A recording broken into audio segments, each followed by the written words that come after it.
Bonjour et bienvenue sur KTV en direct à la télévision, à la radio et sur les réseaux sociaux pour ce temps de parole consacré au train, le train bleu. Et pour en parler, nous recevons ce matin David Pontal et Sébastien Nicolo, les experts du groupe Capgemini pour ce projet Le Train Bleu. Messieurs, bonjour. Bonjour. Merci d'être là par ce matin ensoleillé. Alors, on parle du train bleu, ça fait beaucoup parler à Mayotte. Vous êtes les experts qui avaient un peu étudié la question. Alors, est-ce que c'est du rêve ou est-ce que ça peut devenir réalité vraiment sur cette île de Mayotte ? Aujourd'hui, notre étude préalable montrait que ça pouvait être une réalité et que tout était réuni pour que l'installation d'un chemin ferré sur l'île puisse être possible dans les prochaines années. Donc effectivement, techniquement, aucun frein, même s'il y a des challenges techniques, mais il n'y a aucun frein pour y arriver. Justement, parce que quand on pense Mayotte, on pense lagon, on pense Montchungi, on pense comment mettre les voies, il y a des tunnels. Est-ce que les gens disent ouais, mais ça peut être compliqué, on va peut-être toucher à l'environnement. Quelle est votre réponse par rapport à ça, par rapport justement à la toponymie de Mayotte ? La topologie de Mayotte est effectivement assez escarpée, mais pas suffisamment pour nous empêcher de mettre un train. De toute façon, on comprend que les problèmes de circulation vont nécessiter des solutions.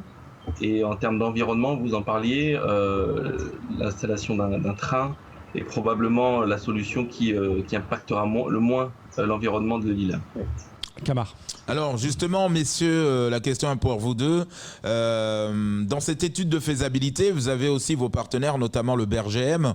Qu'en est-il de l'étude du sol ? Est-ce que nous avons un sol qui pourra aujourd'hui soutenir un train, une voiture de je ne sais pas combien de wagons, mais est-ce que notre sol est adapté par rapport à ce genre d'outils ? Alors aujourd'hui, l'étude des sols notre étude préalable était surtout intéressante pour donner des ordres de grandeur pour pouvoir lancer toutes les prochaines études. Donc effectivement, que ce soit le dénivelé, que ce soit les études de sol, vont être amorcées et lancées maintenant pour effectivement répondre à tous ces défis techniques et toutes ces questions. Alors, une autre question que tout le monde se pose également dans les réseaux sociaux. À Mayotte, on a encore, même si aujourd'hui on a EDM qui fait son maximum possible pour nous fournir du courant tous les jours, mais souvent on a ce problème de blackout, de coupure de courant. Est-ce que là, aujourd'hui, nous allons dépendre de EDM ? Est-ce que si demain nous vivons un blackout d'une journée, de 24 heures, de 112 heures, est-ce que c'est pas un problème ? Alors c'est une très bonne question. Je dirais qu'on n'a pas de réponse à vous donner, mais l'étude de ce train et de cette étude détaillée, je pense, se fera en parallèle avec d'autres études pour avoir une solution, une réponse globale pour l'île, à la fois en termes de circulation. Le train, ce sera pas le seul moyen de circulation, ce sera des moyens de circulation vraiment divers qui seront adaptés à chaque zone, et même chose pour l'énergie. Une réflexion doit être faite sur le mode de propulsion de ce train et la production d'énergie, le stockage d'énergie qui seront nécessaires pour ce train. Donc aujourd'hui, nous, on n'a pas notre étude préalable n'a pas défini le type d'énergie qui sera nécessaire pour ce train. On a des idées.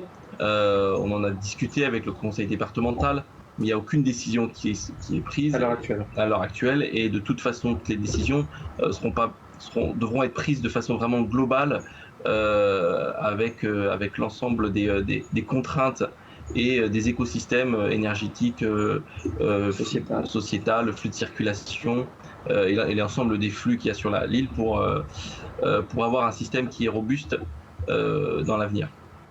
Justement, par rapport au tracé de ce train, est-ce que vous pensez que c'est acceptable de couper de la mangrove au moment où le taux d'incidence de notre île est critique pour faire passer le train ? Alors, on ne sait pas on n'a pas un tracé exact encore. Il y a une première ébauche qui a été faite pour donner une idée. De toute façon, dans l'étude détaillée, tous ces aspects seront vus pour essayer d'avoir un impact minimum sur l'environnement, sachant que je le redis, c'est grâce à un train qu'on aura le moins d'impact par rapport au nombre de personnes qu'on peut transporter. Donc l'équation est assez simple et elle est toujours en faveur du train. Alors j'aimerais qu'on revienne, messieurs, également sur les avantages avec les différents, les potentiels partenaires de demain. On l'a vu un peu partout, là où il y a le réseau ferré, que forcément il y a aussi les entreprises de télécom aussi qui peuvent bénéficier en tout cas d'un réseau ferré comme ça pour faire passer leurs câbles et alimenter tous les territoires par exemple. Et ça, c'est possible ça à Mayotte ? Tout à fait. Donc, dans les travaux de mise en place de la voirie, il y a effectivement la fibre optique qui, je le rappelle, est nécessaire pour le fonctionnement du train. Donc, il y aura des fibres optiques disponibles pour les différents opérateurs. Ça fait partie de la mise en place de la voie ferrée.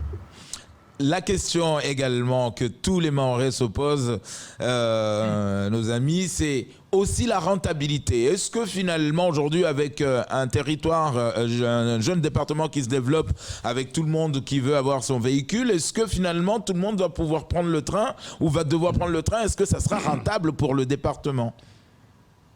Alors notre étude n'était pas liée à la rentabilité, mais pour répondre à votre question, la question de rentabilité était un sujet complexe. Qu'est-ce qu'on rentre dans la rentabilité? Est-ce que on compte les heures perdues en voiture? Est-ce qu'on compte la pollution? Est-ce qu'on compte les risques d'accident, la fatigue, la sécurité? Tous ces aspects sont rentrés dans l'équation, mais je pense que les premières, je dirais, les premières idées qu'on a, c'est que oui, la rentabilité sera là, elle sera même forte et bien meilleure qu'avec d'autres moyens de transport, bien meilleure que de rajouter des routes pour résoudre ces problèmes. On en est persuadé et c'est pour ça qu'on plébiscite beaucoup ce type de solutions sur une île comme la vôtre. Oui, justement, on parlait de rentabilité, mais comment les habitants, dont 77%, je vous le rappelle, vivent en dessous du seuil de pauvreté, pourront se permettre de payer des billets de train? C'est ça un peu la question. Alors aujourd'hui, la réponse sera donnée par le conseil départemental, entre autres, mais je pense qu'un billet de train coûtera toujours moins cher qu'un déplacement en voiture. Aujourd'hui, vu l'encombrement, les trajets sont très coûteux ici. Est-ce que vous pensez que votre travail pourrait être remis en question? Parce que dans 2 mois, il y aura un nouvel exécutif. Certains déjà qui sont candidats trouvent ce projet trop ambitieux, ne sont pas forcément d'accord avec ça. Est-ce que vous pensez qu'il y a peut-être un risque que ça n'aille pas plus loin avec un nouvel exécutif? Alors la décision n'est pas chez nous, Nous, on nous a demandé une étude préalable qu'on a faite. Si l'exécutif prend d'autres décisions politiques, ils pourront la prendre. Il faudra trouver pour être sur vos territoires, sur Mayotte depuis quelques jours. On sait qu'il y a des solutions qu'il va falloir trouver rapidement, des solutions pérennes. Effectivement, si c'est pas le train, il faudra trouver d'autres choses. Et de notre côté, nous, on n'a pas trouvé d'autres solutions, en tout cas de solutions principales. Il y aura beaucoup d'autres solutions qui vont entourer une voie ferrée, mais voilà. Après, c'est une décision politique qui ne nous appartient pas. C'est vrai que vous avez l'habitude, justement, notamment avec la SNCF, vous connaissez le sujet des trains, effectivement. Quand on vous a dit, écoutez, regardez, Mayotte, est-ce qu'on va mettre un train? Est-ce que vous êtes dit au départ, c'est une idée farfelue de mettre le train ici, ou vous êtes dit, c'est un projet ambitieux, c'est un défi, on peut y arriver? Le train, aujourd'hui, on l'installe de plus en plus dans beaucoup d'endroits dans le monde. C'est un moyen de locomotion, c'est le moyen de locomotion de l'avenir, contrairement à ce qu'on pourrait penser. Les projets de train se multiplient partout. Et donc, finalement, on n'est pas surpris. Ça peut sembler être farfelu, comme vous dites, mais on n'est pas surpris parce que c'est aujourd'hui, dans l'environnement actuel, une solution qui est extrêmement performante, avec beaucoup d'innovations techniques qui arrivent et qui permettent de rendre ces solutions encore meilleures, et des contraintes environnementales, écologiques qui est telle que on ne peut pas se passer de ce type de mode de transport dans le monde. Étant donné la place que vous avez sur cette île et les flux énormes de déplacement, voilà, on n'est pas surpris que ce soit la solution qui soit étudiée. L'une des grandes questions également, c'est de relier Grande Terre à Petite Terre. Il y a eu plein de projets, plein de questions là-dessus. Vous parlez d'un éventuel viaduc pour relier la Grande et la Petite Terre? C'est des choses qui ont été mises sur la table, étudiées effectivement. Et l'avantage que nous, c'est effectivement on est venu sur place pour se rendre compte et ça nous semble être une solution intéressante. Après, c'est pas une solution qu'on a étudiée, ça faisait pas partie de notre la demande. On a donné notre avis, quoi, voilà. On a donné. Justement, votre avis sur la question m'intéresse. Est-ce que vous vous êtes dit, oui, c'est possible, comment, pourquoi, par où? C'est un peu la question, parce que tout le monde se dit, c'est bien beau de relier Petite et Grande Terre, ça paraît quand même compliqué sans abîmer quelque part notre lagon. Alors, notre étude était vraiment trop succincte pour qu'on puisse donner un avis qui soit pertinent. Il y a clairement une difficulté sur cet axe-là, avec des temps de parcours qui sont très longs. Après, c'est plutôt une décision vraiment politique de savoir ce qu'on veut faire. Techniquement, il n'y a aucune difficulté. Il y a des ouvrages comme ça qui ont été faits dans des endroits aussi naturels, protégés, qui fonctionnent très bien. Je dirais que voilà, il y a des solutions technologiques qui existent pour minimiser les impacts sur les environnements à préserver. Ça, c'est sûr. Mais est-ce que le fait qu'il y a un volcan quand même qui fait trembler un peu Mayotte devienne un problème pour construire une ligne de train? Non, on voit pas de. C'est pas un aspect qui nous. C'est un élément dimensionnant qui sera pris en compte dans les cahiers des charges pour la mise en place de ce système-là. Voilà, mais on sait le gérer. Camar. Alors, moi j'aimerais revenir un peu aussi sur la particularité de ce train, messieurs David Pontal et Sébastien Nicolo. Chez les autres, on l'appelle le train bleu, chez nous le Ténibilé, pour s'adapter. Qu'est-ce qu'il a de si particulier, ce train? Est-ce qu'il n'est pas encombrant? Il n'est pas aussi lourd que les trains que nous connaissons depuis? Qu'est-ce qu'il a de si particulier?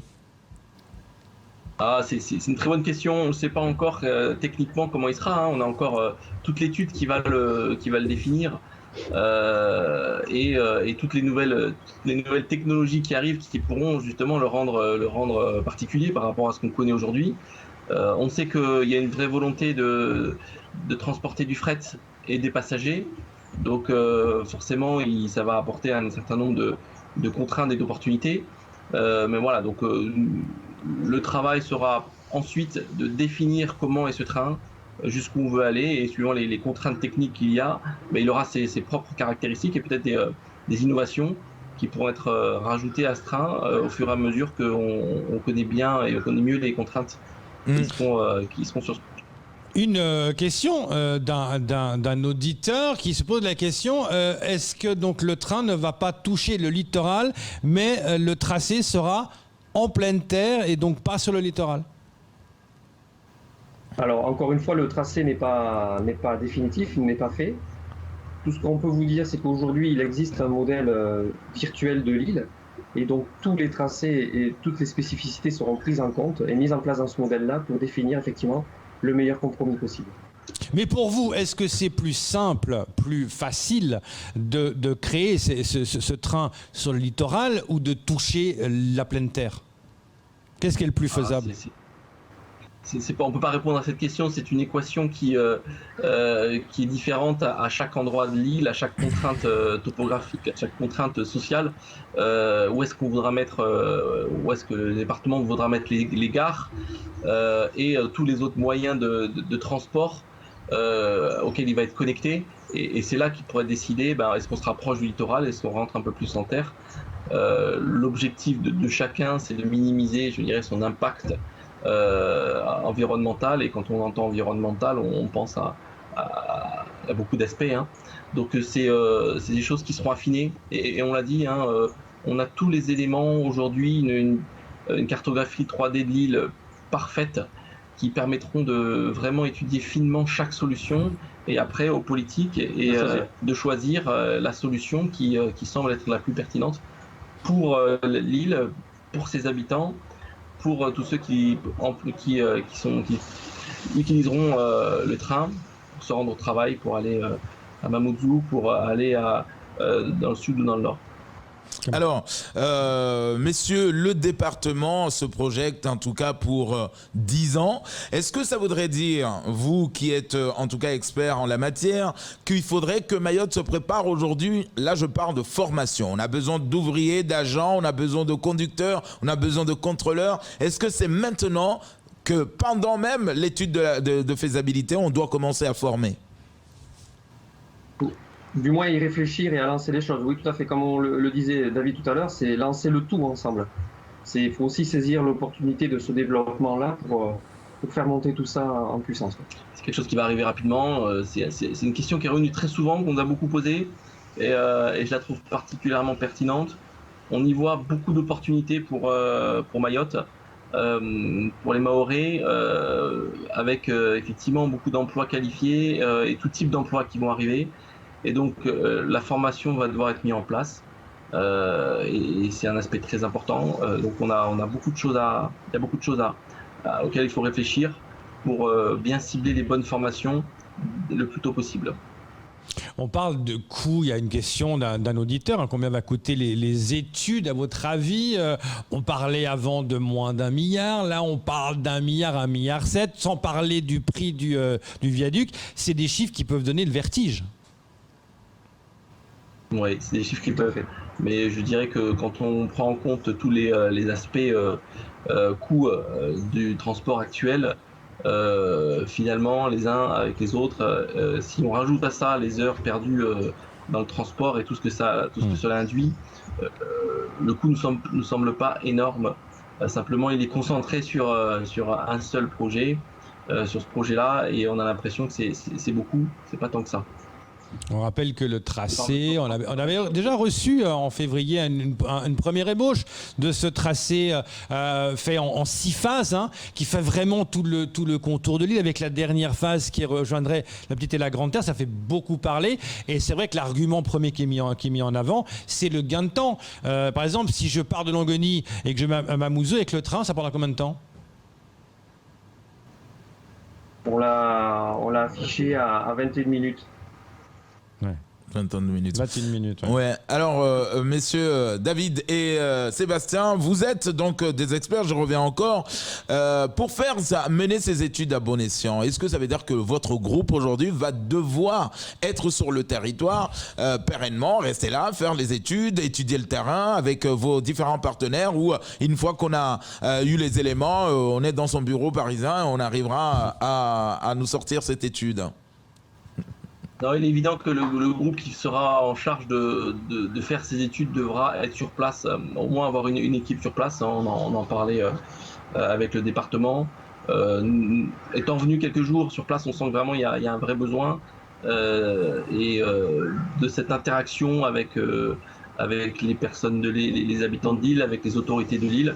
Donc de toute façon, oui, si jamais, quand le projet, l'étude sera faite, il y aura du monde ici. Ça sera obligatoirement une co-construction avec les différents intervenants, que ce soit des différents partenaires et des administrations locales. Voilà, mais est-ce que vous... à la fois technique, à la fois politique et à la fois sociale, et c'est pour ça qu'on devra être sur place.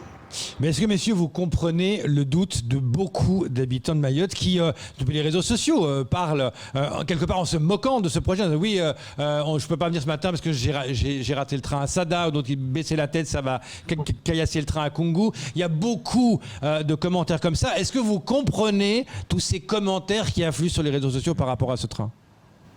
Oui, bien sûr, c'est normal. C'est légitime. C'est légitime. C'est le début d'un grand projet. Qu'il y ait des doutes, c'est normal. C'est un projet complexe, mais nous, on n'a aucun doute sur le fait que ce soit possible. Aucun doute que s'il y a une volonté politique qui est là, ce projet va avancer jusqu'à son terme. Messieurs, merci beaucoup d'être venus par Skype ce matin. Alors, on parlait de la circulation. Ah, voilà, vous étiez bloqués. Voilà, vous auriez pris le train, vous serez là à l'heure. C'est l'avantage du train, vous allez me dire. Merci beaucoup, messieurs. Bonne journée, au revoir. Merci, c'est tout pour ce temps de parole. Tout de suite, la suite de vos gares.